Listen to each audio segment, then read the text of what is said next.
I think before, you can go ahead and gather the jury.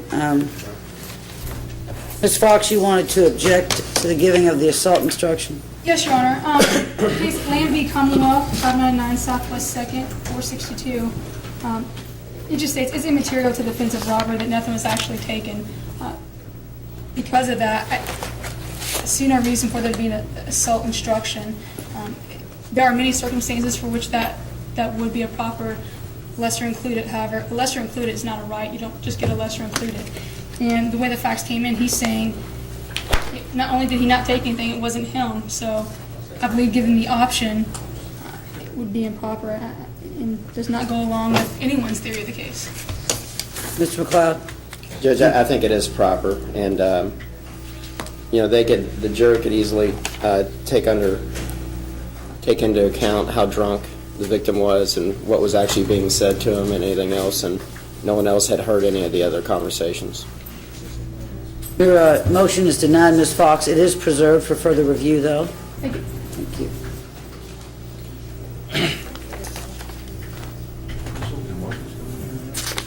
Let me go first row, unless your police are aware.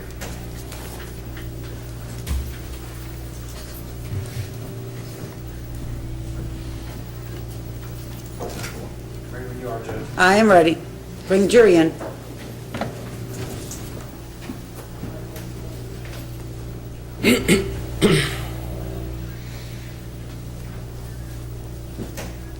All rise for the jury, please.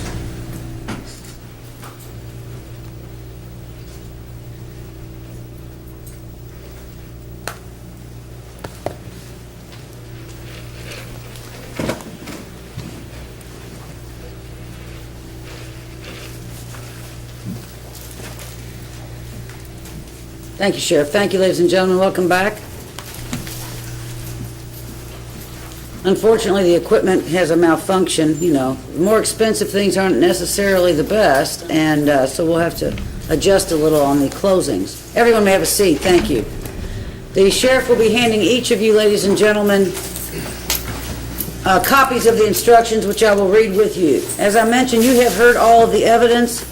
You will hear no evidence in closing statements. You will hear a summation of what each side believes the evidence has shown. Once you get your copies, then I'll read through these with you. You shall find the defendant, Justin Berry, not guilty under these instructions unless you believe from the evidence beyond a reasonable doubt that he is guilty of the following offenses. Robbery in the first degree as set out in Instruction 1, or assault in the second degree as set out in Instruction 2. Instruction 1, robbery in the first degree. You will find the defendant Justin Berry guilty of robbery in the first degree under this instruction if and only if you believe from the evidence beyond a reasonable doubt all of the following. That in Jefferson County, Kentucky, on or about June 27, 2010, he stole or attempted to steal property from Marcus McKenzie, and that in the course of so doing, and with the intent to accomplish the theft, he caused physical injury to Marcus McKenzie by smashing a glass beer bottle on his head. If you find the defendant guilty under this instruction, you will say so by your verdict and no more, and there would be a further proceeding at which you would fix punishment. There is going to be a verdict form attached to this at the end, and I'll explain that to you when we get there. Instruction 2 is assault second degree. If you do not find the defendant Justin Berry guilty under Instruction 1, you may find him guilty of assault in the second degree under this instruction, if and only if you believe from the evidence beyond a reasonable doubt all of the following. That in this county on or about June 27, 2010, and before the finding of the indictment herein, he intentionally caused a physical injury to Marcus McKenzie by striking him in the head with a glass bottle, and that the glass bottle was a dangerous instrument as defined under Instruction number 3. And if you find the defendant guilty under this instruction, you will say so by your verdict and no more, with a further proceeding where you will fix his penalty. Instruction 3 are the definitions. Physical injury means substantial pain or risk or that doesn't read right, does it? It means substantial pain, risk, or any impairment of physical condition. I might need to get the definition out of my book and read that. I might have to change that on mine, but it's pretty close.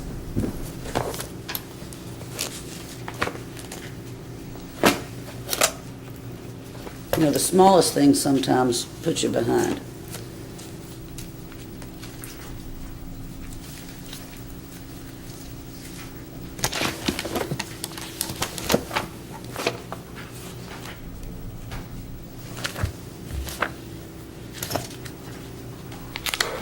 Physical injury means substantial physical pain or any impairment of physical condition.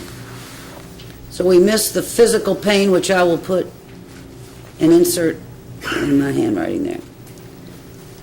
Dangerous instrument means any instrument, including parts of the human body when a serious physical injury is a direct result of the use of that part of the human body. Article or substance which, under the circumstances in which it is used, attempted to be used, or threatened to be used, is readily capable of causing death or serious physical injury. Actually, the next instruction would be instruction 4 and not 3. And these are my fault for not looking at the numbers. I look at the words. So number 4 is presumption of innocence. I apologize. And number 5 would be the unanimous verdict. Instruction 4, presumption of innocence. The law presumes a defendant to be innocent of a crime, and the indictment shall not be considered as evidence or as having any weight against him. You will find the defendant not guilty unless you are satisfied from the evidence beyond a reasonable doubt that he is guilty. If upon the whole case you have a reasonable doubt that he is guilty, you shall find him not guilty. The defendant is not compelled to testify, and the fact that he does not cannot be used as an inference of guilt and should not prejudice him in any way. Final instruction is the unanimous verdict. The verdict of the jury must be unanimous, finding the defendant guilty or not guilty, and must be signed by one of you as foreperson.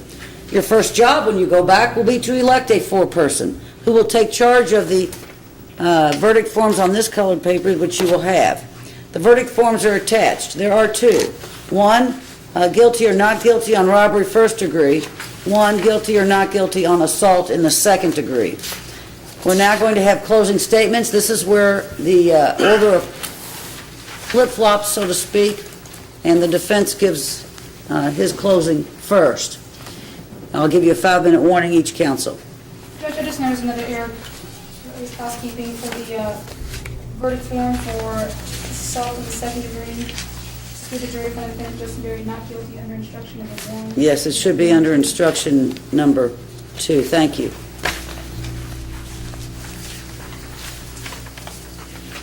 See, the equipment failed, the judge failed, it's just but we're working on it.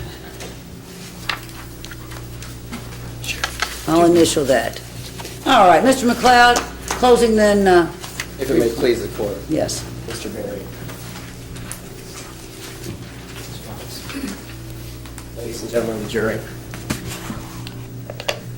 I'm sorry for breaking the machine. That's the government dollars.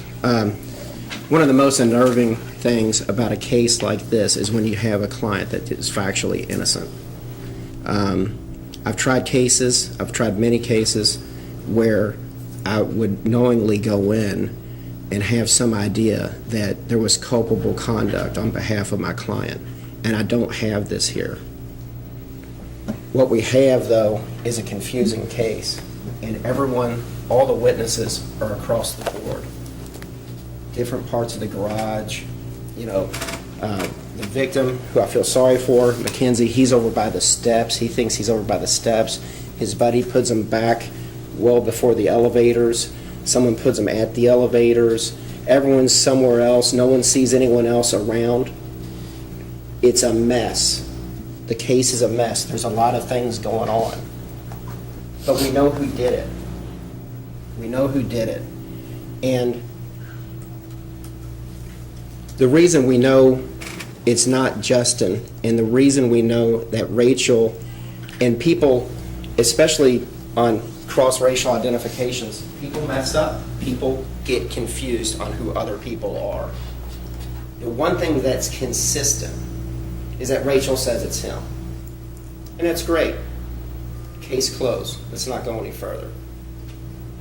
But everyone else says he's 5'7" to 5'8". And that's significant. That really is significant.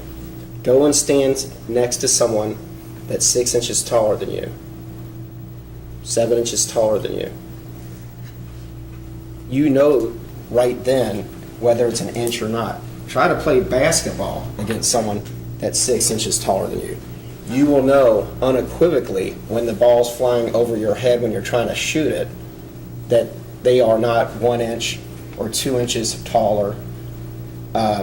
Someone's not 1 or 2 inches shorter than you are. It's substantial, and that is unequivocal from all the witnesses. Then we hear from Austin and we hear from Zach. And all they can do is testify and tell you what they've done. And what I can tell you is, to the best of Austin's ability, having never been in court before, Zach as well, that they told you the truth. And the thing about telling the truth is that you can't shake someone who's telling the truth. They can't be shaken. They told you what happened. He looked you in the eye. The prosecution was cross with him and tried to trip him up, and he's just not going to do it. I mean, it is, and the prep work with those two gentlemen, where you go in there and just tell them what happened. I don't have to tell you what, just tell them what happened. Tell them what happened. Tell them who it is. Zach says, I don't really know the guy. Well, you know he was there. You know where they're getting in the car. The reason Justin gets in the car, submits is, Zach and Austin are better friends. I mean, and they're getting in, he's like, okay, car unlocked. Well, they start talking, and everyone's done that. I mean, I've got 2 children. Sometimes I get in the car and I run into someone, and then pretty soon the van door opens. They're like, Dad, come on. I coach pitch out in Hikes Point, and I run into people. And my kids have the tolerance of about 1 minute if they don't have a Nintendo DS or something in their hands. It happens when you run into people. A 2-minute conversation can easily turn into 10 or whatever. Well, during this time as well, Twin, or his name is, and I can never hear it, Terrence Craig is down there, and he's messing with this guy. And Austin's doing his best. He's going to use this as, leave that man alone. Come on, we're going. I'm getting out of here. I'm doing you a favor. We meet on the basketball court. I don't really know you that well, but their uncle has a barber shop where they get their hair cut and do things out in Radcliffe. And this guy finds out he's going to Radcliffe and tags along, so now he's a burden. Not only is it a burden because he's got to drive him out to Radcliffe and drop him off, he's a burden because he does the unthinkable. I mean, he smacked a bottle against someone's head. I mean, you just don't do that. It's not humane. It's against any person with any type of morals would ever do. It's needless violence is what it is. And you heard from Austin as well. And when Austin finally got mad enough, he's not a small guy. You're getting out of the car. And he's a truthful guy too. Because I didn't prep him on those questions. I said, would you come in here and do that? No. And this is why. And he articulated what I thought was absolutely the proper foundation of how he was raised. And that's why he's going to UK. That's why he's a good college student.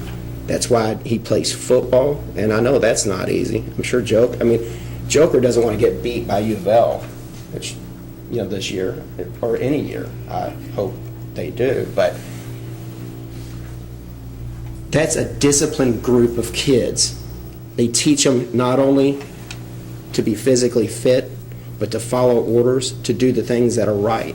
Now, you hear about players that get in trouble and DUIs and certain things like that. It's not Austin. He works, he goes to school, and he plays football. He was brought up perfectly. Zach as well. Zach's an athlete, goes to school, he works at a, what's funny, and I'm just not funny at trial, but he works at a Holiday Inn Express. So, I could have, if I was funny, I could throw something in there like, well, no, I didn't see the beer bottle, but I was at a Holiday Inn Express last night, and so I certainly heard the smash. But he got up there and he testified truthfully as well. And no one, I venture to say, very few people would come in knowingly that if someone did something, if Justin was the person that smacked that bottle against them, they would come in there and vouch for them. You have to think about it. You saw the young man's laceration on his face. It was horrible.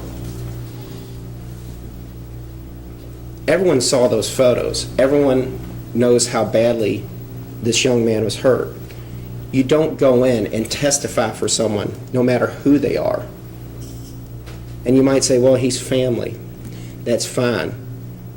You know, I'm the youngest of 6. I'm not sure if I was guilty of that and I told my family that they would say, you know, I'm not sure they'd try to get me out of jail or do anything. I know several of my brothers would be like, Brennan, you're on your own, pal. See you later. Zach's not even related to him, came in. He was there that night. The right thing to do is to come in and testify for him if it's correct, if it's the right thing to do. So what they have is you have these witnesses and no one really knows anything except for Rachel, who really wants to get in the middle. She's there. But she's further back than what she testified to, according to the gentleman she was with that night as well. And Mr. Coolidge puts her not even around. He was the only one there. He takes his shirt off. He presses against his head. You know, the guy's kind of squirming and fighting him, his own friend, and he gets him outside to help him.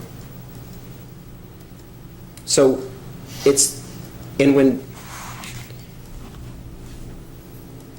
weird situation. I'm a veteran as an Operation Desert Storm, and when things start happening, people's perceptions jump off. When things are exciting, everyone will have witnessed something else. Everyone does. It raises your attention. You actually, when things go bad, not only is there a fight and flight instinct, but your heart races, your perception becomes, you know, what's going on with me first, am I okay? And then you're focused in on things, and you can have tunnel vision. You can only see certain things. No one has the full story. Rachel puts it together because she knows it's him because she saw him earlier in the night. Well, she just knows he was there. He's there. And for the life of me, I still can't figure out why Bellamy seems to be the watering hole partying place for Radcliffe. I mean, everyone just happened to be from Radcliffe. Zach's cousin, Zach, Austin, Rachel, Justin. Mackenzie was from E-Town, it's Radcliffe. Everyone's from it. I don't know if that's, hey, this is where you go. If you go to U of L and you're from Radcliffe, let's go ahead and go to the Bellamy. But this parking garage, too, this became a point of contention, this lighting. And I'm not going to get into it because I'm beating you all over the head with it. But I'm going to show you some things that I caught in the pictures that Mr. Ober took for me. You know, it's a nice, neat warehouse, renovated, with lighting, and it's well lit, and boy, it looks like a Christmas tree when you go in there. But it's not the nice and neat place. And as I look at it, there's graffiti. You know, there's graffiti all over the place. And I just don't know, I don't know how well lit.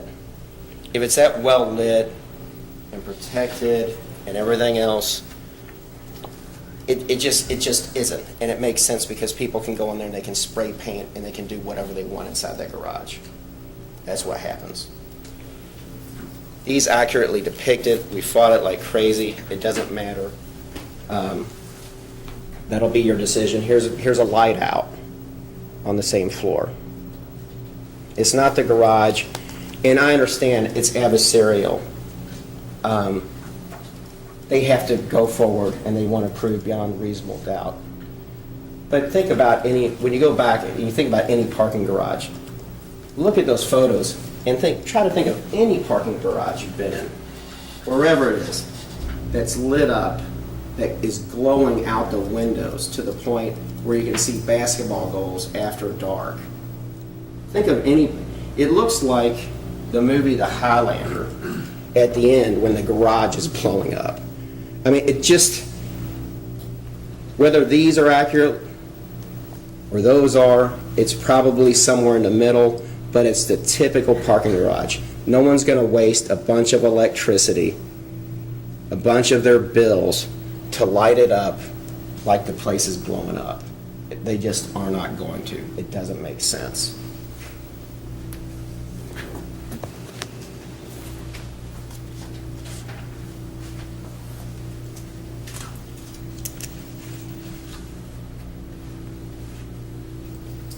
No one, well, when the detective spoke, and let me get to, and this is piecemeal, it's always hard. Okay, the trial was short and it's concise, and I don't want to insult anyone because it did come out. There was a lot of witnesses that were very quick, and they had just little splices of what the whole story is. And so what you have to do is put that together. The detective says, you know, there was estimates between 5'1" and 5'7". Again, the 5'1" comes from Rachel. The 5'1" comes from Rachel.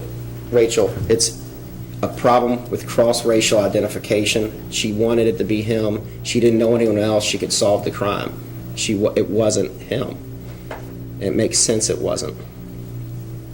But everyone else, it's 5'7" to 5'8", or as McKenzie said, Mr. McKenzie, that about my height, maybe an inch shorter. He's the one closest. He's the one right there. And when, you know, it reads in the detective's letter and he testified that he's to the left, I mean, it's a very short angle to the left of what he demonstrated. And it's not about, I don't want you to go back and say someone's got to pay for this, because they can find the person who did it, and they got people who will testify for them.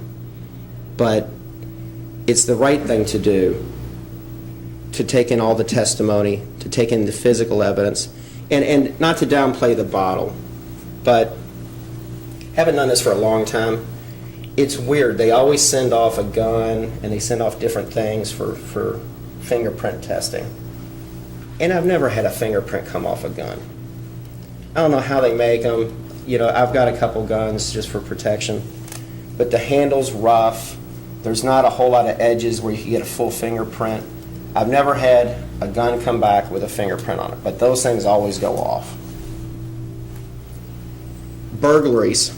Sometimes people be breaking into homes and they cut themselves. Whoops. When they spin their DNA out, well, there's the burglar because he cut himself. And that's a big no. You can't clean. That's better than a fingerprint. If you take a bottle and you hit someone with it, obviously that person's going to be seriously injured, just like Mr. McKenzie was. But a lot of times I would imagine the bottle would break in the person who hits their hand as well. And so you're going to have blood from the person who smacked the bottle. And this crime, as charged, a Class B felony, is no different than a house burglary, where someone cut their hand on it, where you send the gun off and so you don't get your fingerprint on it. And not only that, but just through my life in the military, in undergrad, in high school, because at 43, everyone drank, and I mean, there was keg parties and stuff. But when beer bottles break too, that label holds them flat and there's flat surfaces, it's possible a fingerprint would come from it. This thing was just kind of investigated like it was a disorderly conduct, alcohol intoxication charge. There was an active video in the garage. So what we have now is, and I know detectives, he's a good detective. I've known him for years. But he wasn't on it for 2 days later. It was too late for him to get the video. He says it spun over after 24 hours. Well, the officer who came in here in his training regalia, I don't know him, but he worked there off duty. And he saw the victim, and he reported to the scene. And so he would know about the video. You know, Rachel talked to my investigator about the timing of the lights. Did you know their timing? He's a pretty observant guy. I've known him for a while. I wouldn't have picked it up. Well, I would have, because the lights are what we were interested in. But he did notice they were off the next day. They were on some type of timing loop. If you're hired under security, if you're an off-duty officer, and a lot of cops work off-duty, they work long hours, and he's living there, and there's a video in that garage that stores 24 hours. Again, they treated this like a disorderly conduct, alcohol intoxication citation. They treated it like it was nothing. And what happened is there's 33 stitches, a bad hit to the head of a young man that was walking around intoxicated, which is going to happen at any college campus, any college event. You're going to have that. It just happens. But he shows up, he comes, he reports to it, he gets on the scene. I'm trying to get some stuff out of him about the bottle. He's fighting me about the sergeant. I don't need to fight with the guy. It either happened or it didn't. I'm really not a confrontational person in that regards. The only time I got, but at any rate, that film was allowed to go. And that film would have shown unequivocally who the perpetrator was. And more importantly, the film from that garage would have shown who it absolutely wasn't. It would have corroborated it. They call it the silent witness. That's the term lawyers give it. I don't know. I don't watch CSI and I don't watch those shows. They're kind of boring. And plus, by the time I get home, my kids want to watch SpongeBob and different things. But the silent witness you see on TV when a commercial business is robbed, you see the person jump over the counter. You know, you see the person first come in, and there might be some type of scuffle with the attendant. The lady who was robbed in the back in Vordier, she was robbed at gunpoint. Okay? I bet there's a video, and they're looking for him, but there might have been a mask on. Here, there's no mask, there's nothing. But there was a video that was deleted when they could have easily, if they would have investigated it and done what they needed to do, like they should have on a Class B felony, something this severe, that video should have been retained. And it wasn't. And it's not because it's some off-duty, an officer from some other division. This is an officer that worked there, worked in the Bellamy. I think they stated they lived in the Bellamy, because a couple officers did live in the Bellamy, and that's what they do. Like a lot of these apartment complexes, they allow officers, they might give them half rent or rent off because they get to park they have a squad car park there, and then they have a go-to person. If anything were to happen, they've got an officer on the property. But certainly he knew and should have preserved and done something other than let that video go away. So now we're missing. So now again we're treating it like it's some type of just citable offense. The beer bottle could have had evidence on it that would have cleared the case up unequivocally. The video would have been there, and the video was allowed to expire and flip over for 24 hours, which is crazy because I would imagine over Memorial Day weekend, certain things, something might happen on a Saturday night, and you might not find out till Monday when you get back or whenever you're on vacation. I can't imagine a video that flips over in 24 hours. It's almost useless unless they know that's what it is and they can go and they can stop it. So we have all this missing, and basically what that hints at is it's just a bad investigation. It was a bad investigation from the jump. And they rested their hat on someone because she says she's absolutely positive we went to school for 4 years together. Everyone knows identifications can be wrong. There's all sorts of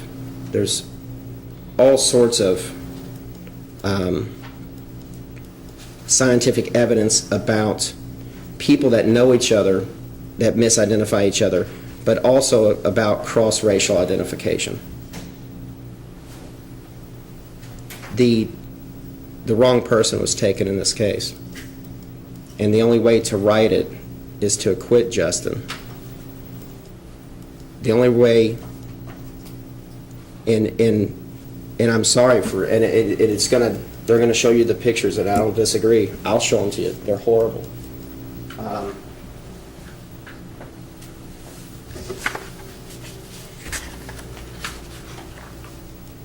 But you just can't go after someone. You can't lynch someone just because this person has to have someone to take blame for this, to take responsibility for this when they didn't do it. You can't do it.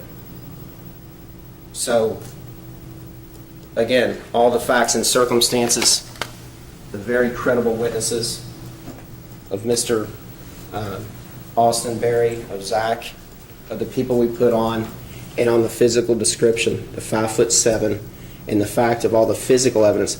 You know, when the one lady said, I don't have glasses, you know, I won't be able to see physical evidence. The first thing I said, there is no physical evidence.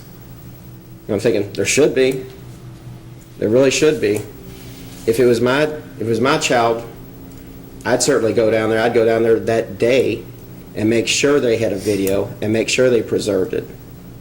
And I'm not even an officer. I would have gone down there and I would have been swarming that apartment complex. I would have had everything preserved. I would have said, what are y'all doing about it? I would be driving hell nuts. I would absolutely be involved in that regards. And I would think that the Bellamy, having something hurt like that there, should have done that as well, just on their own. I mean, just out of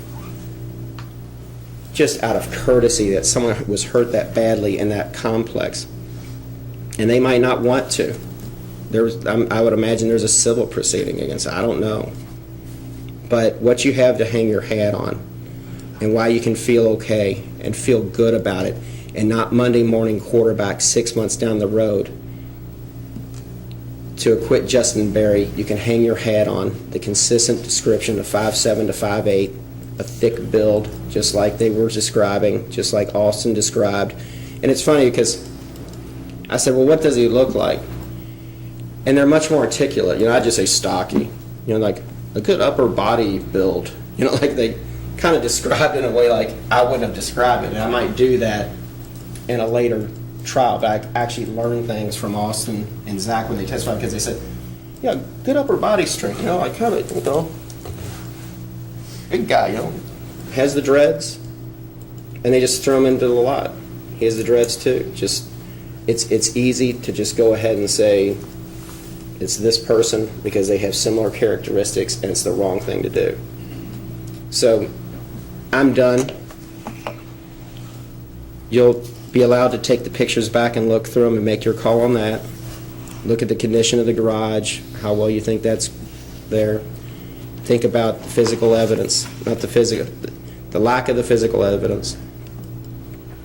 The consistent descriptions and the testimony of not only my private investigator, but Austin and Zach, and I trust that you'll come back with the right decision, which that you acquit Justin Berry and allow him to go home. Thank you. Thank you, Mr. McLeod. Ms. Fox, for the Commonwealth.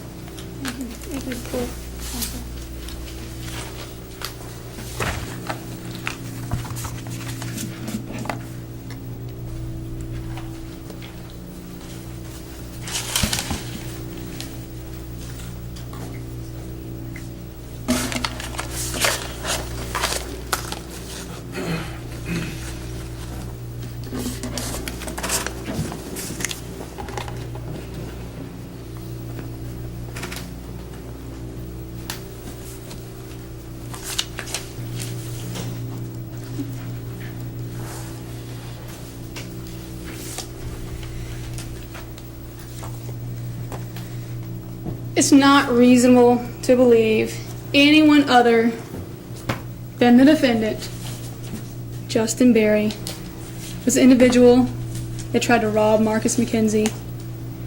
And when that didn't go his way, hit him across the face with a beer bottle.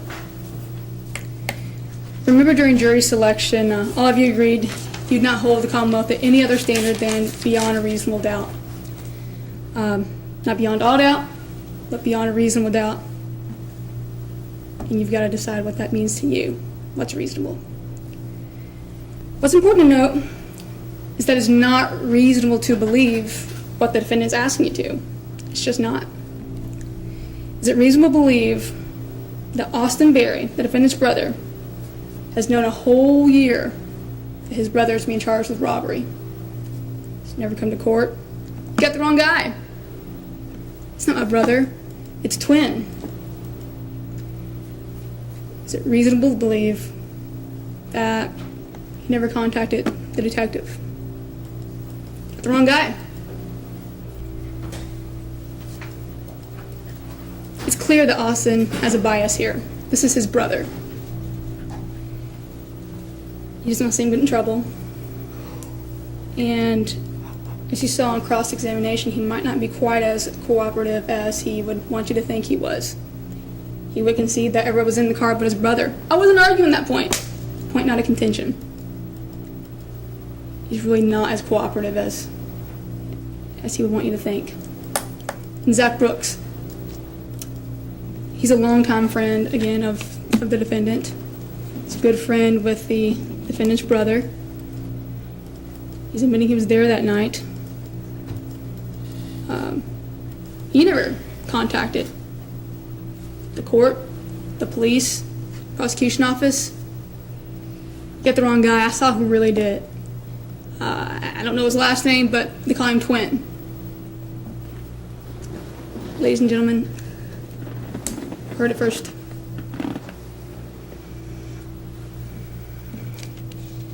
It's clear that both of the witnesses that the defense called, they have a bias.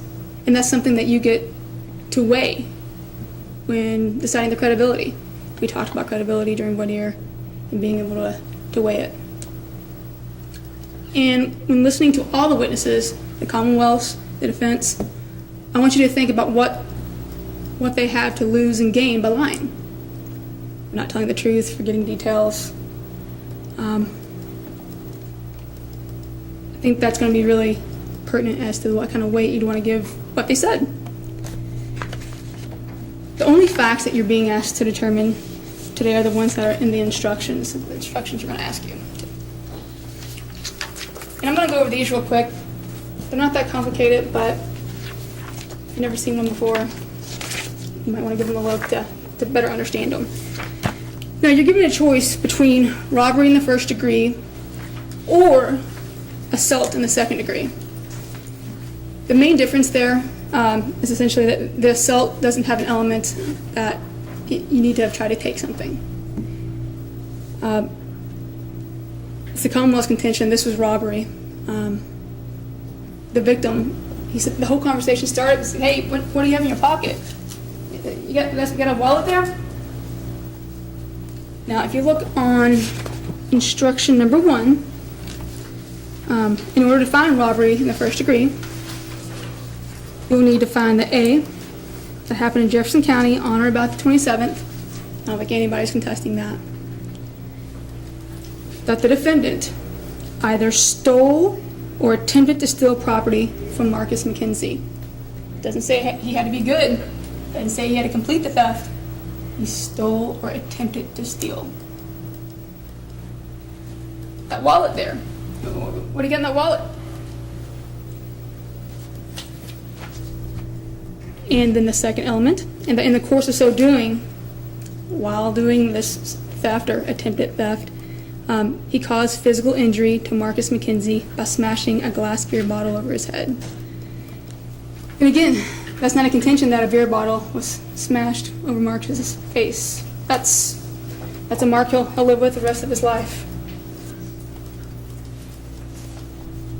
The question is for you to decide, was it the defendant that did it? We know it was the defendant that did it because of all the overwhelming evidence. The only evidence that says differently are 2 of his friends. So, either you believe that he hit him over the head with a glass bottle for fun, I'm not sure why. Or because he was trying to take his wallet. It didn't go so well. He hit him and he left. I'm not going to go over the assault instruction. It's an even more condensed version, just that it needs to have happened and that he intentionally caused the physical injury to him. And the dangerous instrument that he used, there's a definition in there for a dangerous instrument, was a glass bottle. We know whatever did it was a dangerous instrument. We know it cut him, so it's probably going to be the biggest question for you. It is robbery or nothing. Now, the elements require you to find for robbery, or for assault for that matter, A and B. Now, if you're wondering, well, how about, I really want to know this third thing. Don't let that in your equation and trying to decide it. The law only requires A and B. We don't get to change the law or decide the law. The court, the judge gives us the law that we must use for this case. And for this case, it's those two things. And again, I want to reiterate that the law does not allow me or anyone else in this courtroom to define reasonable doubt. I just want you to use your common sense. And when you go back to deliberate, ask yourself, it's not beyond all doubt. You said you weren't going to hold the Commonwealth to a 100% sure standard. Not beyond a shadow of doubt, but reasonable doubt. And we know that it is reasonable to believe that it was the defendant that smashed a beer bottle across Marcus, because Marcus described what the individual that did this to him looked like. He gave the description when he spoke to the detective. Marcus was able to identify as a person that was shorter than him. I think he did say somewhere around 5'7". He didn't have a measuring tape. He was busy getting hit by a bottle. He might not have been spot on. I think we've all been in the courtroom with the defendant this last 2 days. I'm not sure how tall I would gauge him as. But he did say it was shorter. The person who did this was shorter than him, and there's no question that guy's shorter. Marcus is able to say that the person had dreads. Marcus is able to say that the person had facial hair. Rachel Bryant testified. She's known this guy for years. She knows what it looks like. She saw him that night. This is what the guy looked like. You'll be able to take this back and look at it. Exhibit 13. Not the best copy, perhaps, but you'll be able to see it. This matches the description everyone gave.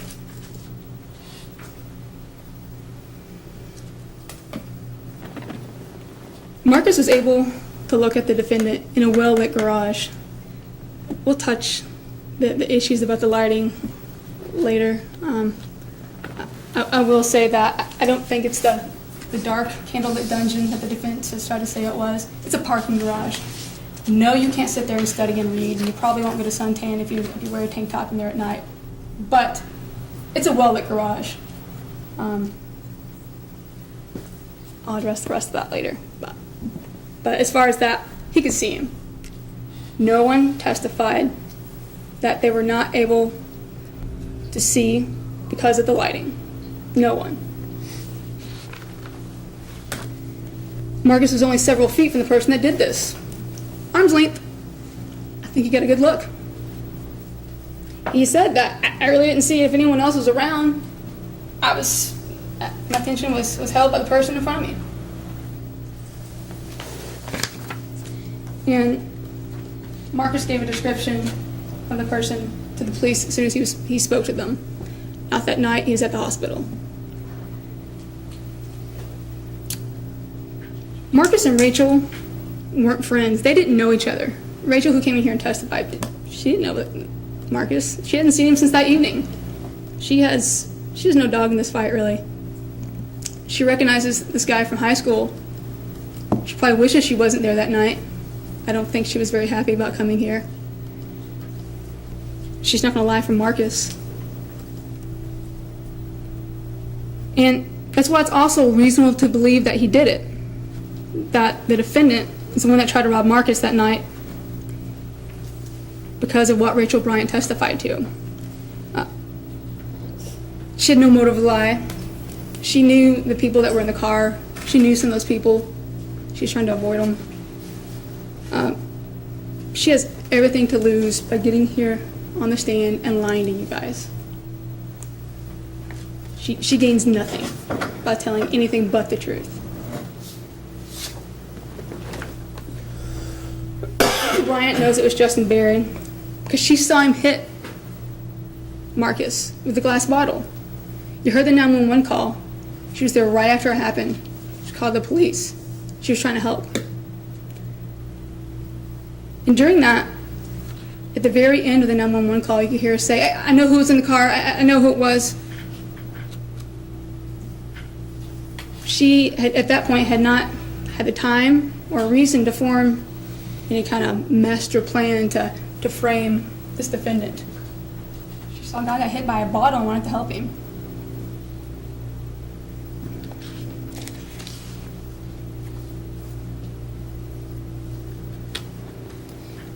It's reasonable to believe that it was the defendant that did it, because you heard testimony of Michael Caldwell. He's even another step removed. He doesn't go to school here. He lives in North Carolina. That's at least where he goes to college. I guess he's home for the summer. He doesn't know the victim, doesn't know the defendant. He was just friends with Rachel and went out with her that night. They're not dating. They weren't dating. He has no reason to lie for his girlfriend. They're friends. And he told you they couldn't really make out all the facial features because Rachel was a little bit in front of him, but it was the shortest guy in the group that did it. I believe those were his exact words. And remember, the only thing that's evidence and the things for you to consider for those elements, exactly what came from here. Not what I say, not what Mr. McLeod says. It's what comes from that bench. With that seat. So, Michael Caldwell said he was the smallest guy out there that hit the white guy. And there's no question that the defendant was the shortest guy out there. It'd be unreasonable to believe there was someone shorter than him. He's not a tall man. Rachel described the other individuals that were there as well. We saw who she described. She described what Zach Brooks looked like. She was tall, thin, had a fade. We saw him here today. He's tall, thin, had a fade. She described Austin. He was medium height, husky kind of built, had dreads, and that's what we saw today. With Austin and the defendant in a room together, standing next to each other, even if they had the same outfit on and the hair done the same way, I think it'd be hard to get them mixed up. There's a large disparity between height, build, and when Rachel says that she saw the defendant do it, she would know. And she said there was some other guy there that she didn't recognize. And did she testify to you? I saw some guy I didn't recognize with the people I know. Justin and Austin and Zach hit him. She did not. Actually, she testified that he was probably one of the tallest guys there. No one here testified that the tallest guy there did it.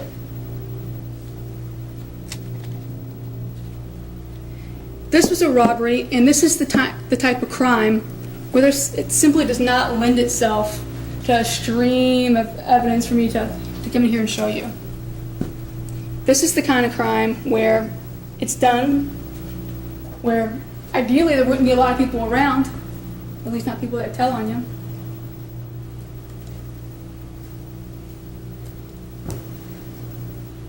And there was a trace left behind. You can see that when you look at the victim's face. There's evidence left. There's no question it happened. Detective Smith testified that the way he gets cases, he's not Johnny on the spot. He doesn't run around looking for crimes that just happen for him to investigate. He gets them from his sergeant. They're assigned to him.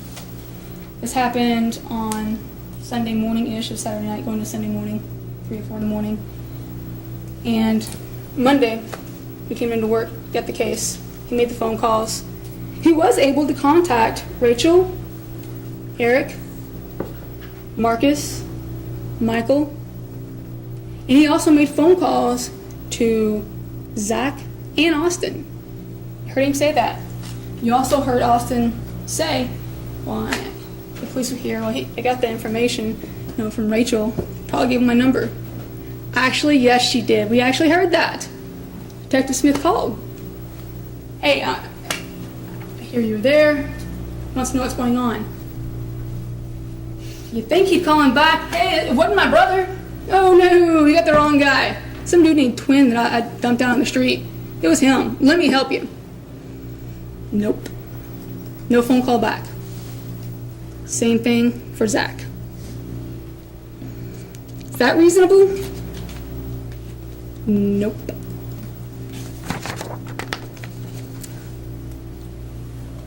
And again, to belabor the point, which is unfortunately just how these closings go sometimes, it's not reasonable to believe that after all this time, 1 year, Austin's brother, Zach's friend, is facing this robbery charge, and it never occurred to them to call this detective, to return his phone call. Not only did they not report what they saw, they never told Detective Smith. They never attempted to get his phone number. Well, I tried to get his phone number and I just didn't reach him, or I couldn't find his number. I Googled it. We heard nothing about that. Also, I believe it was Austin that said he's the better friend with Twin, whoever Twin is. They gave us a name, Terrence, whatever, but I'm not sure what it was. I'll go by Twin because that's what I do know. That's what I do recall hearing. And they're saying, yep, it was Twin. Do we have a photo of what Twin looks like? Because we do know what the person looked like that did it. Everyone is saying it's someone that was dreads, short. I believe it was Marcus, and Rachel may have even testified to the fact that there was some facial hair. Do we know Twin had that? We don't. And remember, the only thing that's evidence is what comes from that stand. And we can't put, maybe Twin looked that way. We don't know. We can't assume that. We can only know what was testified to. Judge, that was testified to. What? You don't want to approach. What he, Yeah.